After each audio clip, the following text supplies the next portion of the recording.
tragédias climáticas, eventos aleatórios ou crimes ambientais anunciados.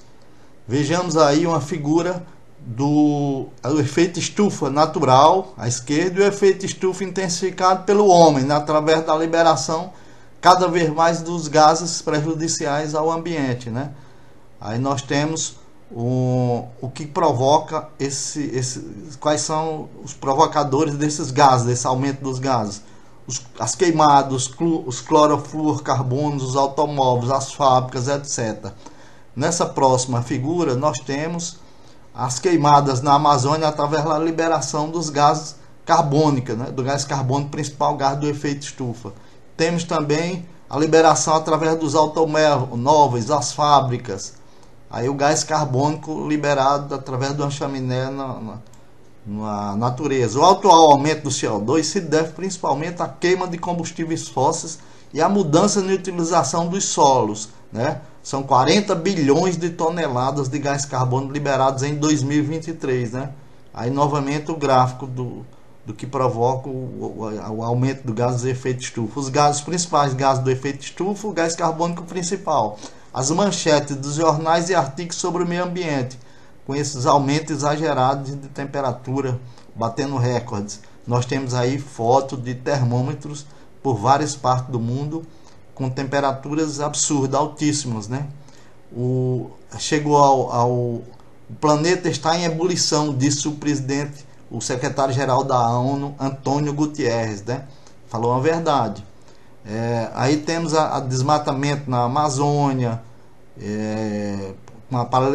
retirada das madeiras queimada para plantação de pastos, etc. Hein? Em outras partes do mundo também. Temos aí as tragédias liberadas, climáticas, no Rio de Janeiro, em Minas Gerais, em Pernambuco, na Bahia. São várias partes do Brasil e do mundo, né, que ocorrem esses eventos, essas tragédias provocadas pelo ser humano, né? Aí temos o mosquito da dengue, com o aumento do calor, da temperatura, ele é liberado e aumenta, provocando dengue e outras doenças mais, chikungunya, etc.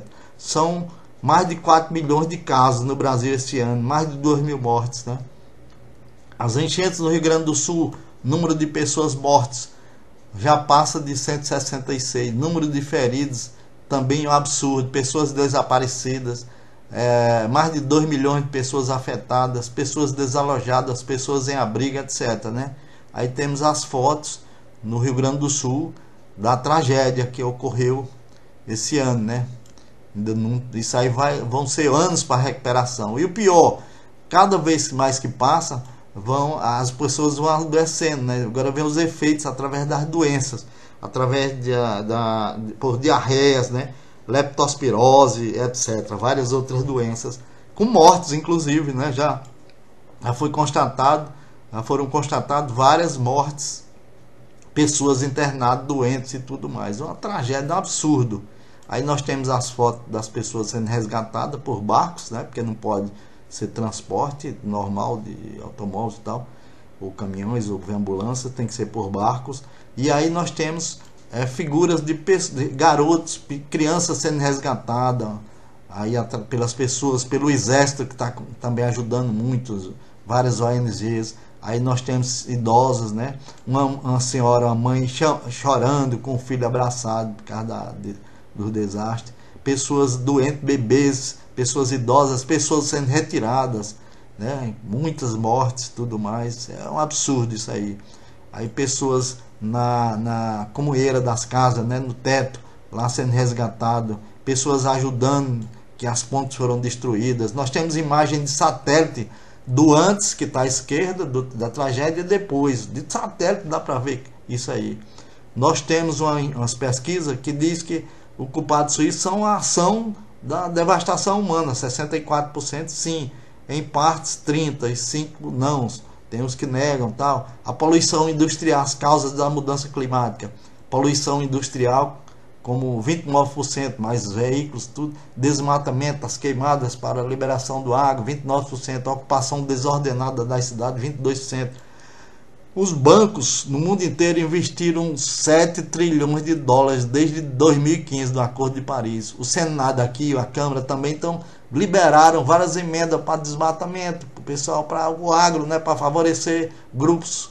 São 3 bilhões de pessoas no mundo vulneráveis à crise climática. São 10 países, incluindo o Brasil, estão nesses países que liberam esse gás carbônico.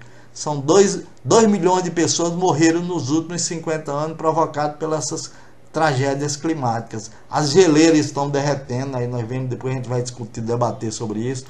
Possíveis ações para combate ao aquecimento global, não dá tempo de discutir aqui no vídeo, mas depois no debate a gente discute mais essas ações, né, que estão aí expostas. Uma ação de suma importância nessa questão do meio ambiente são as leis. As leis implementadas no Congresso. Não adianta só botar a lei sem implementar, sem haver ação de praticar a lei, né? São as leis muitas leis também são para a destruição dos ecossistemas. Bom,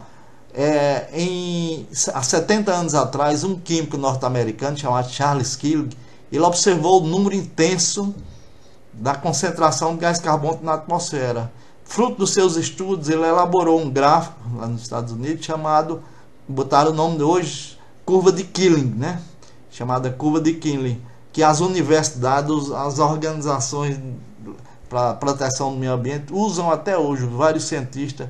Essa curva mostra que desde 1960 há um aumento exponencial, né? Nem aritmético, exponencial desses gases do efeito. Eu considero isso o principal termômetro dos gases do efeito estufa e do aquecimento global. Aí nós temos desde da era do ano 2000 ou 200 até 2000, passando pela era industrial, que foi que acelerou esse processo de liberação do gás carbônico até hoje. Temos esse gráfico mostrado no período de 1 ano e no período de 6 meses, né? Todos com aumento dessa temperatura absurda. Bom, para finalizar, não há planeta B, né? Nós só temos esse planeta. Se a gente não cuidar, a gente vai junto, né? Então, a gente morre junto, como se diz. Então, eu só vejo assim, de um lado nós temos a educação e esclarecimento da população, do outro lado os negacionistas, que negam isso aí tudo, e aí vem a pergunta: podemos ainda salvar o nosso planeta Terra? A resposta está na conscientização de cada um de nós. A escola é um meio de a gente se conscientizar.